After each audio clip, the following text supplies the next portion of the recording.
My help comes from the Lord, who made heaven and earth. Psalm 121:2.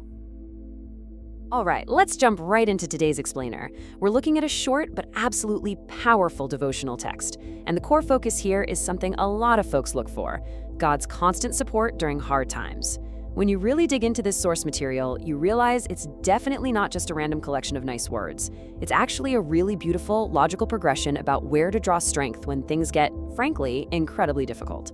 We're going to map out exactly how this text constructs its message of comfort, moving all the way from deep human vulnerability straight up to cosmic reassurance. So let's get into it. Starting us off, Section 1, When No One Can Help. The text kicks things off with a pretty heavy question. Have you ever felt like no one could help you? You know, it immediately validates that universal human experience of just feeling utterly helpless and alone.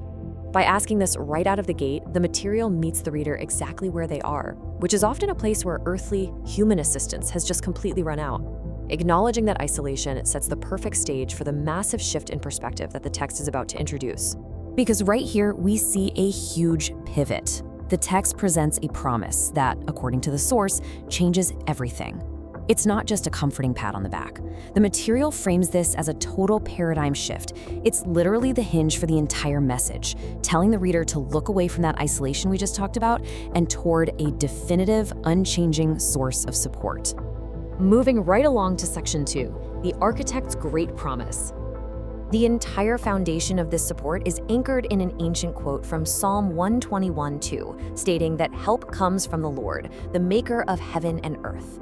What's absolutely crucial here is how this establishes the credentials of the one offering the help. We aren't talking about a limited, earthly support system. By explicitly referencing the architect of creation, the text intentionally sets the scale of the support to be completely boundless.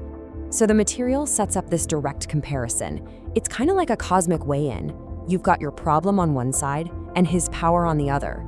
Because the creator of the universe is the one promising to help, the text highlights a fundamental mismatch between whatever you're facing and the power that's available.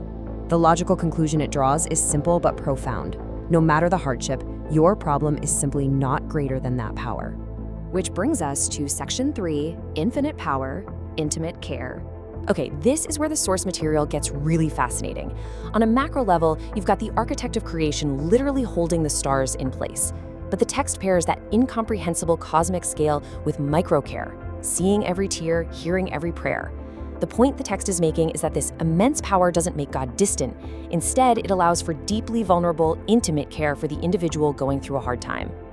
Let's break down how the text describes that microcare. It lays out 3 deeply comforting actions. First, seeing every tear, which acknowledges emotional pain.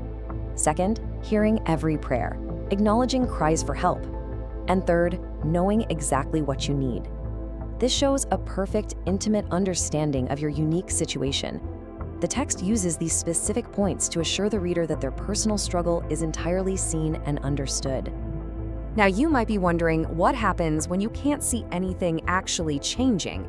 Well, the text addresses this by stating that God is already working behind the scenes. This introduces the idea of unseen support. The material reassures us that a lack of immediate, visible proof doesn't mean a lack of support. It suggests the architect of the universe is actively operating in the background of your hardship. And that leads us to our final section, Section 4, Holding Your Life Together. Here the message speaks directly to the reader's current reality. Whatever you're facing today, don't lose hope. It's an urgent, highly empathetic plea from the source material. Since the text has established that the creator is both intimately aware of your tears and actively working behind the scenes, it makes this powerful call to just hold on to hope, regardless of the specific situation. But how do you actually do that? To maintain that hope, the text prescribes a very specific action.